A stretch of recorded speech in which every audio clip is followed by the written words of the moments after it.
What is up? It's your boy Johnny Shrevive, BB Promos and Tell Like It Is. Today, guys, we're going to talk about carbs. What are carbs? How are carbs stored as glycogen?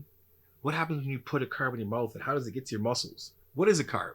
Guys, carbs are our main source of energy. It's what your body needs for energy, first and foremost. Not protein, yes, fat, and we'll talk about that, but carbs are your main source. You've probably heard something like simple carbs and complex carbs. Well, let's break it down even more so. It's just kind of like too easy. It's too dummy down, and I want to break it down for you guys to understand a little more. So there's like three types of carbs: sugars, starches, and fibers. Sugar can be fruit, starch can be potato, wheat, and then fiber, your greens. But just to break it down even more so we can have a better understanding, and I suggest that you maybe download this video or just take some notes. We have three types of carbs. Right? We have our monosaccharides. Mono is one, right? These are your simple sugars, the most basic form of carbohydrates. So for example, glucose, which is our main source of energy that our cells use, right? Then we have fructose. That's found in fruits and honey. Then you have some like galactose, which is a combination of glucose and lactose. Then we move on to our disaccharide, 2, right? These are 2 monosaccharides that join together. So think about like your sucrose, common, your table sugar. It's a combination of glucose and fructose. Then think about lactose. It's found in milk. It's also made of glucose and galactose. And then maltose is basically comprised of 2 glucose units and resulting in like a starch breakdown. Then you have like poly. So think about it. Mono was 1, di 2, poly more than 2. We're gonna say like 3, a few, right? Those are our complex carbs.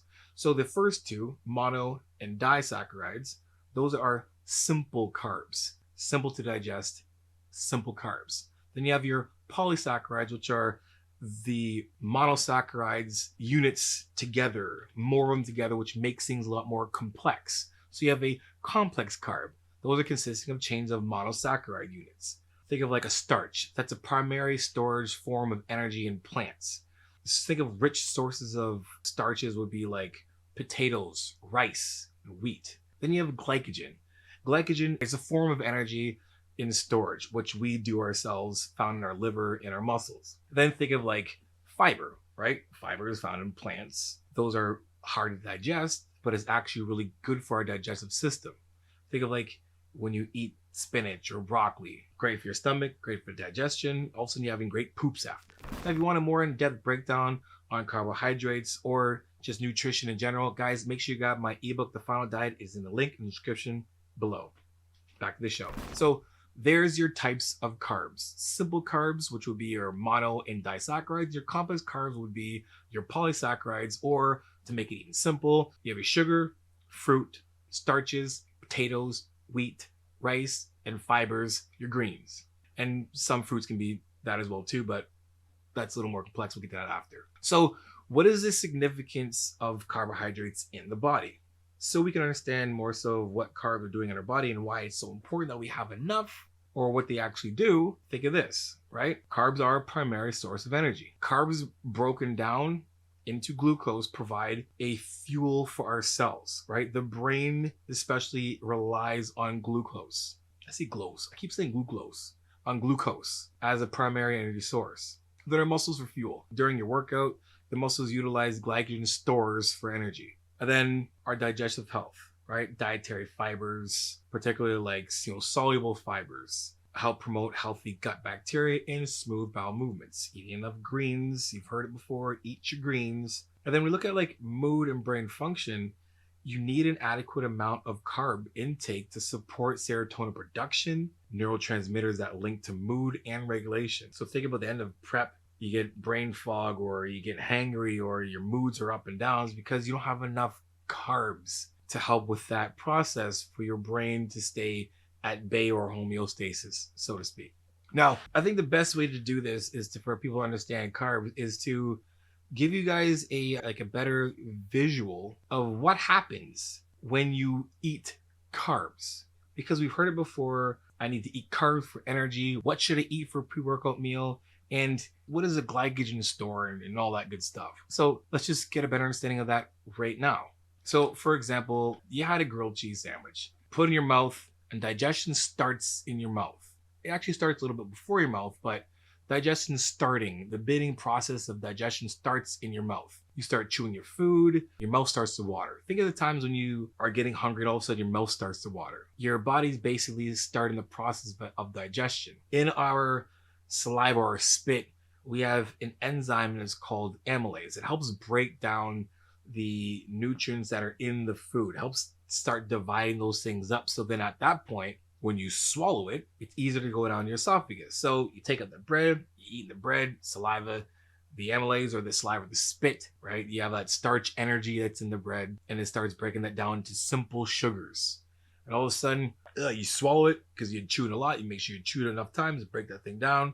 And it goes down your esophagus. Once it's chewed, then the bread starts moving down slowly into the stomach. Once it hits the stomach, the bread is mixed with your stomach acid. Right here, gum a little bit. Your stomach's over here, starts breaking things down, and your stomach starts to turn it into a semi-liquid substance. The enzymes from your mouth, like your spit, continue to act on the starches, but the main digestion of the carbohydrates occur in the small intestines. So again, when you're eating that piece of bread and you swallow the bread, that saliva is going with the bread, still has those enzymes in there and helps digest a little more or breaking things down into your stomach. So next step happens in the small intestines, right? That semi-liquid mixture enters the small intestines where most of the digestion and absorption takes place. Here, enzymes further break down the remaining carbohydrates from the bread into glucose. So again, that glucose energy, which is a simple sugar. So basically what our body does, and is so fascinating and really cool, is you've taken this bread, chewed the bread up, your spit, saliva helps break down the bread. It helps break down the starch, and then it starts, divvying things up. And then you swallow it and goes into your stomach, does a little more breaking it down because it needs to break it down into the energy it needs, and it breaks it down into glucose, a simple sugar for your body to use right away. That's basically what happens when it gets to your blood system. It goes through the walls of your intestines, of your small intestines, and then it gets into your bloodstream. So that glucose now, the piece of bread that was like a full piece of bread is now turned to glucose, is now absorbed through the walls of your intestines and then enters the bloodstream. And this is when insulin starts playing the role. Once in the blood, the pancreas releases a hormone called insulin, right? Insulin acts like a key, helping glucose get into the cell. So as soon as it gets in that cell, your body uses glucose instantly, right away. Now, the rest of the glucose is stored into your liver. That's what happens next. So as soon as you eat that piece of bread, it's all in your stomach. You swallowed it. It's in your stomach, in your intestines, through it, it's out into your bloodstream. And then your pancreas basically releases insulin to make sure it uses the glucose right away. And then the remainder of that goes into your liver.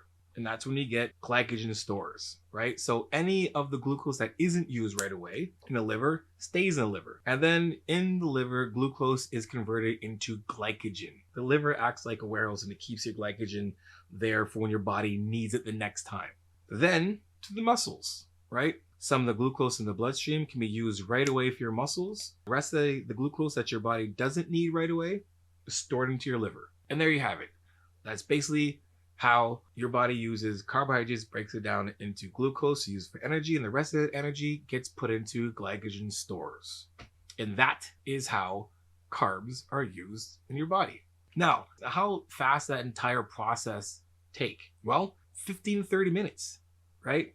Now, it's also going to depend on what type of food you eat, right? Generally, you can start seeing a rise in blood glucose levels within 15 to 30 minutes after eating. So the process of storing this glucose as glycogen in the liver and muscles will follow shortly after. So the entire digestion, absorption, and storage process can take about a few hours, but you will definitely be able to use that glucose energy within 15 to 30 minutes. So when you're planning your pre-workout meal, understand that the entire process of you eating food or carbs and digesting it and all that good stuff will take a few hours, but you'll see a spike in glucose or blood sugar spike within 15 to 30 minutes. So time up your pre-workout meal about an hour before you go to the gym. And then choosing certain foods that are going to be readily and easily digestible and available, like your simple sugars, fruits, mangoes, bananas, apples, oranges, any fruit, right? Those are great sources of energy to use before you go to the gym that you can use right away. So there you go. There you have it. Carbs are more than just an energy source. They are crucial for the brain function, gut health, and muscle performance. Understanding the different types helps in making informed dietary choices. Whether you're looking to build muscle or boost cognitive function, ensuring adequate carbohydrate intake is pivotal. Anyway guys, that is it for the video. If you guys want more videos like this, let me know in the comment section below. Let me know what you want me to cover and make it simple for you to understand so you can apply it to your life. Until next time guys, binge watch my videos and you know how it is. Iron sharpens iron, progressive overload your life. In the meantime, keep dream chasing. Peace.